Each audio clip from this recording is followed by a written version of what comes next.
အခုပို့ချမဲ့သင်ခန်းစာကတော့အဝေးတင်တက္ကသိုလ်ဥပဒေပညာကျောင်းသူကျောင်းသားများအတွက် Revenue Law ဘာသာရပ်ထဲကအခန်း1မှာပါတဲ့ The Land and Revenue Act ဆိုတဲ့မြေနှင့်အခွန်တော်အက်ဥပဒေကိုပို့ချသွားမှာဖြစ်ပါတယ်။မြေနှင့်အခွန်တော်အက်ဥပဒေကို1886ခုနှစ်မှာအိန္ဒိယပြည်နယ်အထိဥပဒေအမှတ်2ဖြင့်ပြဋ္ဌာန်းခဲ့ခြင်းဖြစ်ပြီး1889ခုနှစ်ဖေဖော်ဝါရီလ1ရက်နေ့မှာစတင်အာဏာတည်ခဲ့ပါတယ်။ဒီအက်ဥပဒေဟာလယ်ယာမြေပိုင်ဆိုင်မှုအခွင့်အရေးအသစ်ကိုဖန်တီးပေးတဲ့ဥပဒေဖြစ်သည့်သာမကပဲမြေခွန်တော်အပါအဝင်အခြားအခွန်များစည်းကြပ်ခြင်းကောက်ခံခြင်းတို့နဲ့လည်းသက်ဆိုင်တဲ့ဥပဒေလည်းဖြစ်ပါတယ်။ The extent of the act ဆိုတဲ့မြေနှင့်အခွန်တော်အက်ဥပဒေအာဏာသက်ရောက်တဲ့နယ်နိမိတ်ကိုပို့ချသွားမှာဖြစ်ပါတယ်။ဤအက်ဥပဒေအာဏာသက်ရောက်တဲ့နယ်နိမိတ်ကတော့ပုံမှန်1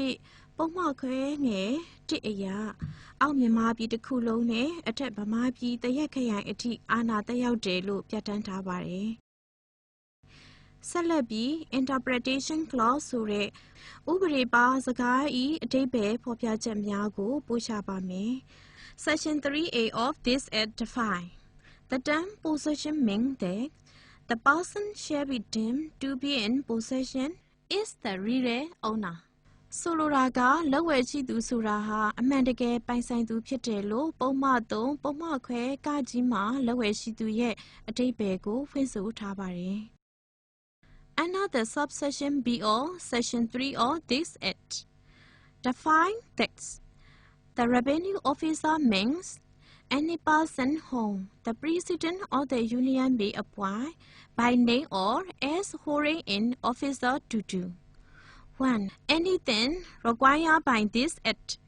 to be done by a revenue officer. 2. Anything to be done by a government officer under this Act or under any rule made under this Act. And for the during of which no agency is specially provided by this Act. ဆိုလိုတာကပုံမှန်3ပုံမှန်ခွဲခါခွေအရာအခွန်တော်အရာရှိဆိုသည်မှာ1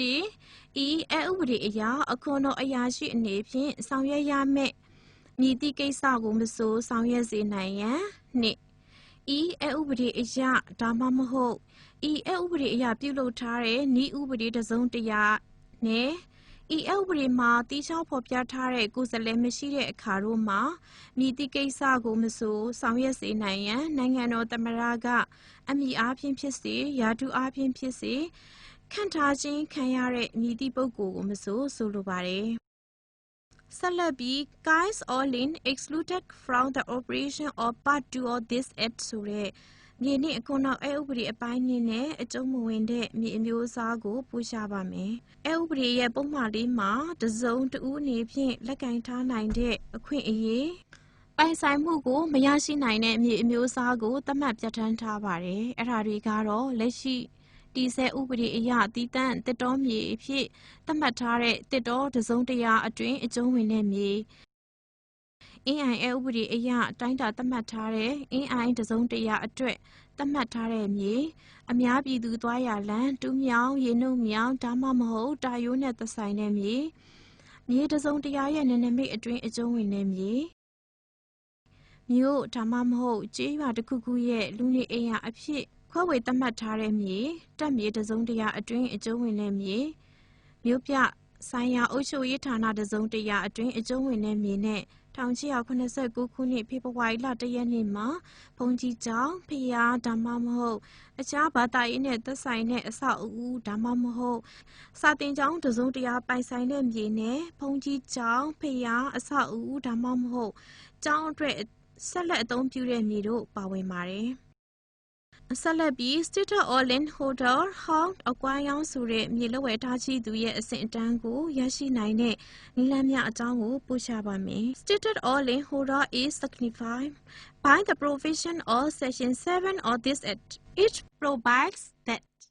except as provided in Section 22, any person having been in possession of any cultivable land for 12 years continuously and having during that period regularly paid the revenue due thereon, or had the same annual and express exemption from revenue, shall be deemed to have, upon the expiration of this period, acquired the status of landholder in respect of such land.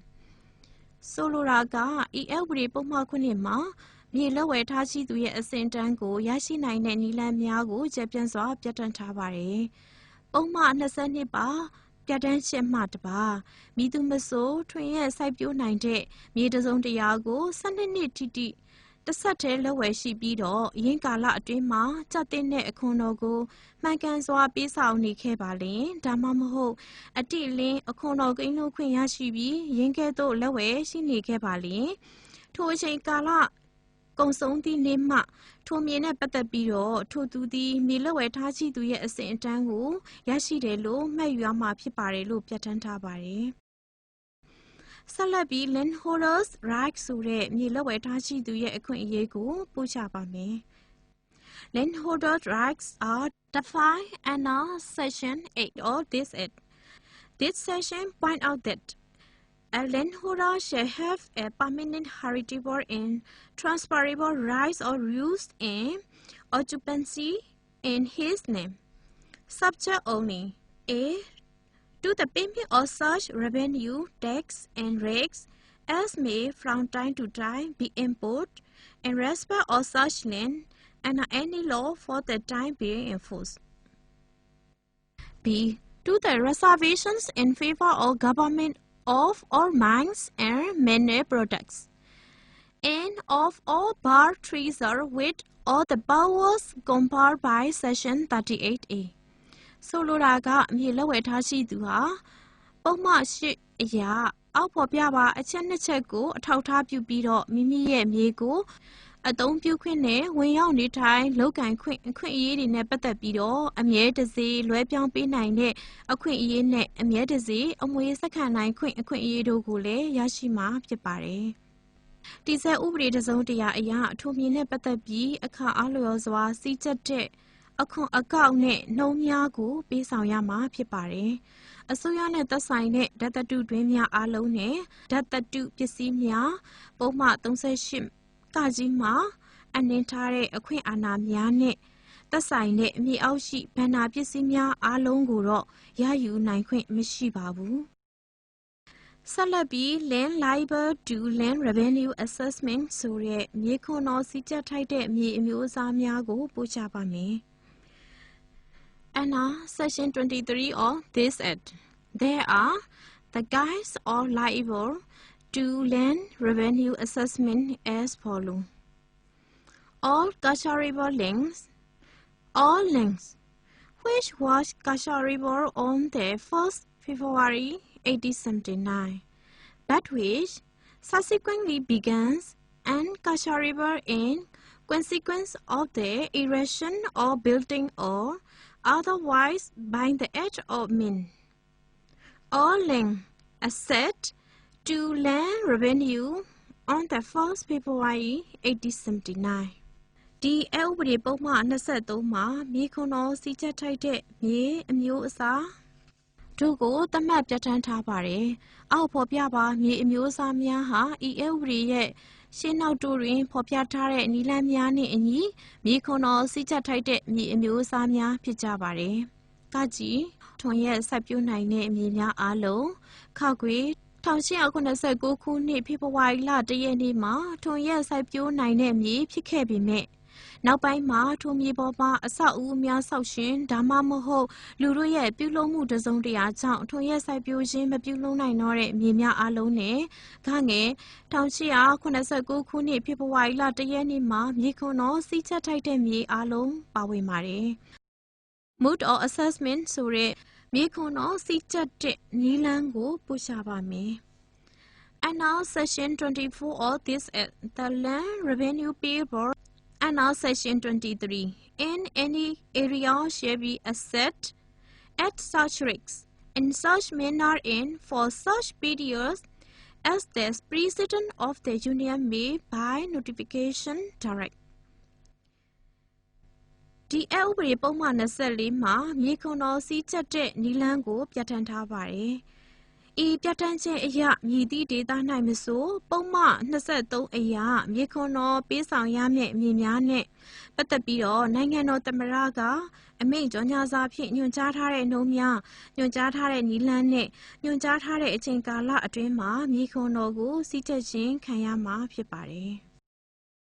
ဆက်လက်ပြီး definition of area in defaulter ဆိုတဲ့အခွန်တော်မပြေကြံငွေနဲ့အခွန်တော်မပြေကြံငွေကိုပေးဆောင်ရန်ပြက်ကွက်သူတို့ရဲ့အဓိပ္ပာယ်ဖွင့်ဆိုချက်များကိုပို့ချပါမယ်။ဒီအဥပဒေပုံမှန်43မှာအခွန်တော်တစ်စုံတစ်ရာကိုမြည်သည့်နေ့ရက်မှာပေးဆောင်ရန်တာဝန်ကျရောက်သည်ကိုပြဋ္ဌာန်းထားရာ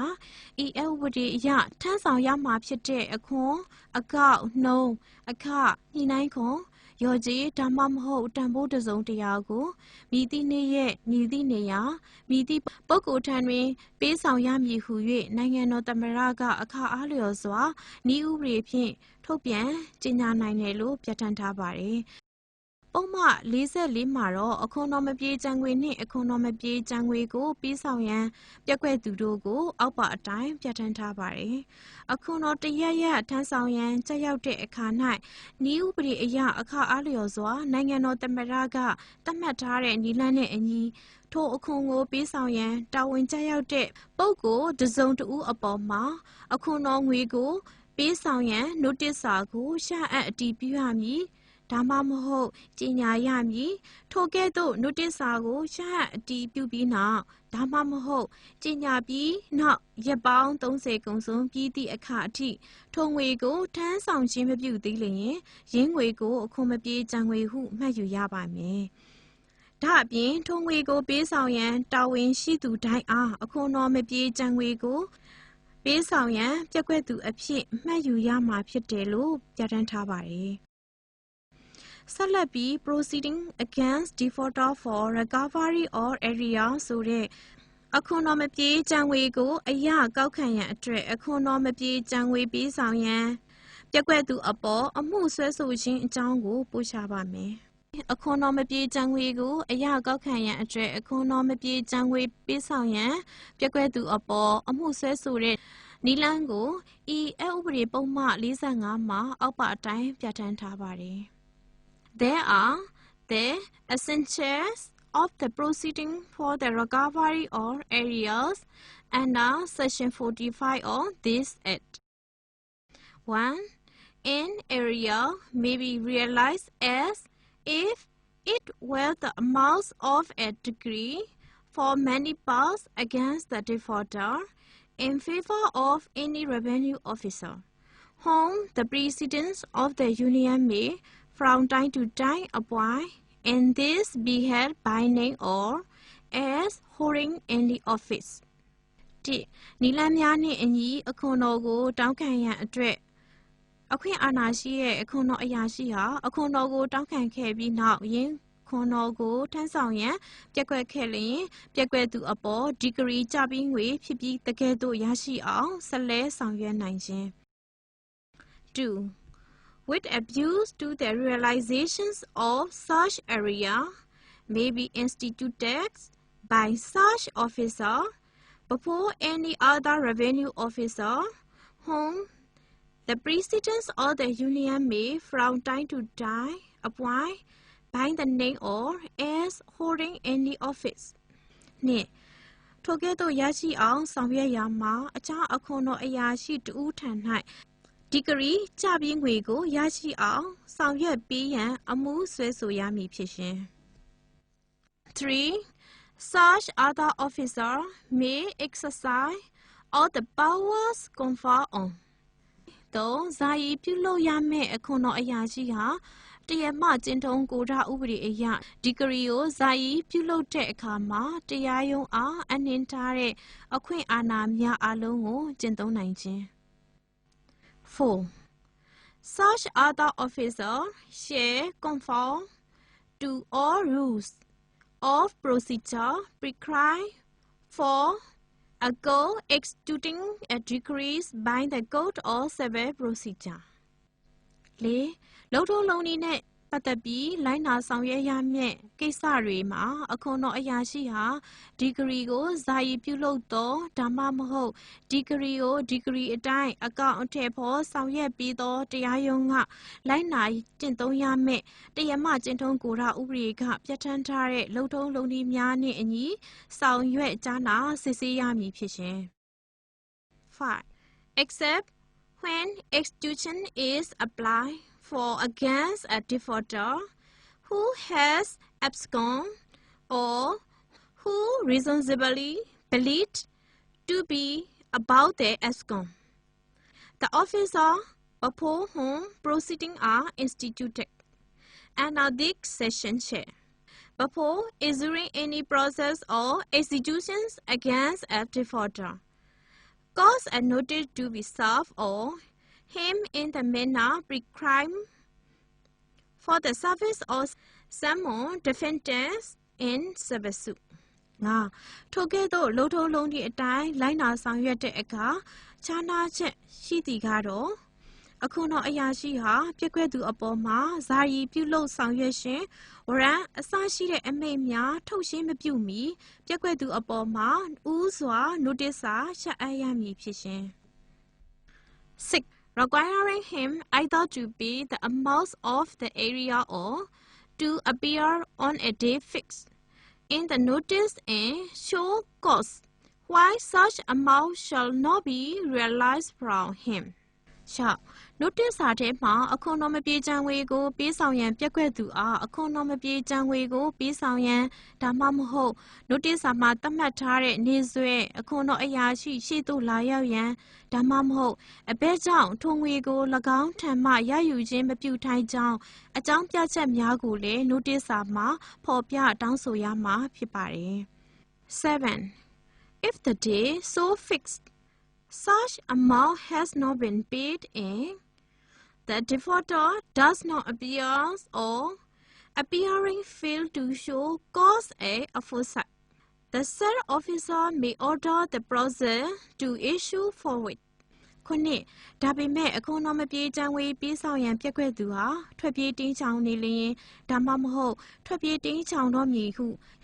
ကျိုးကြောင့်စီလျော်စွာယုံကြည်လောက်တဲ့အကြောင်းရှိလာတဲ့အခါမှာတော့ထိုသူအပေါ်မှာအဆိုပါကဲ့သို့ notice စာကိုချအပ်ရန်မလိုပဲဓာတ်ရိုက်အရေးယူဆောင်ရွက်ပြီးတော့ဇာယီပြုလုပ်ရန်အတွက်ဝရမ်းစာများကိုထုတ်ဆင်းနိုင်ပါတယ်ဆက်လက်ပြီးတော့ appeal ဆိုတဲ့အယူခံဝင်ခြင်းအကြောင်းကိုပို့ချပါမယ်ဤဥပဒေပုံမှန်55မှာအယူခံဝင်ခြင်းနဲ့ပတ်သက်ပြီးတော့ပြဋ္ဌာန်းထားရာဤဥပဒေရဲ့ပြဋ္ဌာန်းချက်တစ်ခုခုအရချမှတ်ခဲ့တဲ့အမိန့်ဒါမှမဟုတ်ဆုံးဖြတ်ချက်ကိုမကျေနပ်ပါကသက်ဆိုင်ရာကိစ္စရဲ့အတွက်သက်ဆိုင်ရာအရာရှိများထံသို့နိုင်ငံတော်သမ္မတကအခါအားလျော်စွာစီမင်းများဖြင့်သတ်မှတ်ထားတဲ့အချိန်အကန့်အသတ်အတွင်းမှာအယူခံဝင်နိုင်တယ်လို့ပြဋ္ဌာန်းထားပါတယ်ဆက်လက်ပြီး bar to jurisdiction or civil code ဆိုတဲ့တရားမတရားရုံးများကစီရင်ပိုင်ခွင့်အာဏာမရှိတဲ့ကိစ္စရပ်များကိုပို့ချပါမယ်။ပုံမှန်56မှာမည်သည့်တရားမရုံးကားများစီရင်ပိုင်ခွင့်အာဏာကိုကျင့်သုံးခြင်းမပြုလုပ်ရတဲ့ကိစ္စရပ်များကိုပြဋ္ဌာန်းထားပါတယ်။အဲ့ဒါတွေကတော့ပုံမှန်55ပထမအပိုက်တွင်ဖော်ပြထားတဲ့ကိစ္စရပ်များတောင်းဆိုချက်များနဲ့ပြဿနာများနှင့်အခွန်တော်စီမံခန့်ခွဲခြင်းနဲ့ဆက်ဆက်နေတဲ့ယာဒူးတစ်ခုခုနဲ့ဆက်လင်း၍တောင်းဆိုချက်များဒါမှမဟုတ်ရင်းယာဒူးတစ်စုံတစ်ရာနဲ့ပတ်သက်ပြီးအခကြေးငွေတစ်စုံတစ်ရာတောင်းဆိုချက်များဒါမှမဟုတ်ရင်းယာဒူးတစ်စုံတစ်ရာရှန်လတ်ထားခြင်းဒါမှမဟုတ်ယာဒူးချထားခြင်းဒါမှမဟုတ်ထုတ်ပယ်ထားခြင်းကြောင့်ထိခိုက်နစ်နာမှုတစ်စုံတစ်ရာအတွက်တောင်းဆိုချက်များ3ပုံမှန်20အရစကြက်မြေဒါမှမဟုတ်ပုံမှန်21အရတောင်ယာမြေခွဲဝေသတ်မှတ်ပေးခြင်းပြုရန်တောင်းဆိုချက်များနဲ့ရင်းကဲ့သို့ခွဲဝေသတ်မှတ်ခြင်းမပြုလုပ်ရန်ကန့်ကွက်ချက်များ4ဤဥပဒေအရထမ်းဆောင်ရန်ရှိသောဒါမှမဟုတ်ထမ်းဆောင်ပြီးဖြစ်သောအခွန်တော်အခွန်နှုန်းအကောက်ခွန်ဒါမှမဟုတ်ဒဏ်ကြေးတစ်စုံတစ်ရာနဲ့ပတ်သက်ပြီးတော့ရှော့ပေါ့ပေးပါရန်ဒါမှမဟုတ်ပြန်လဲထုတ်ပေးရန်ကိစ္စများနဲ့ဆိုင်တဲ့တောင်းဆိုချက်များနဲ့ပုံမှန်73အရရရှိခွင့်ရှိတဲ့မြေနဲ့ပတ်သက်ပြီးတာတမန်ဖို့ရှင် စသည့်ပြုပြင်မွမ်းမံမှုများအတွက်ရော်ကြေးတစ်စုံတစ်ရာရပိုင်ခွင့်အခွင့်အရေးဒါမှမဟုတ်ရင်း၏ပမာဏနှင့်ပတ်သက်တဲ့ပြဿနာတွေအပေါ်တရားမှတရားရုံးများကအရေးယူစီရင်ပိုင်ခွင့်အာဏာမရှိဘူးလို့ပြောကြားရင်းသင်ခန်းစာကိုဒီမှာပဲရပ်နားလိုက်ပါတယ်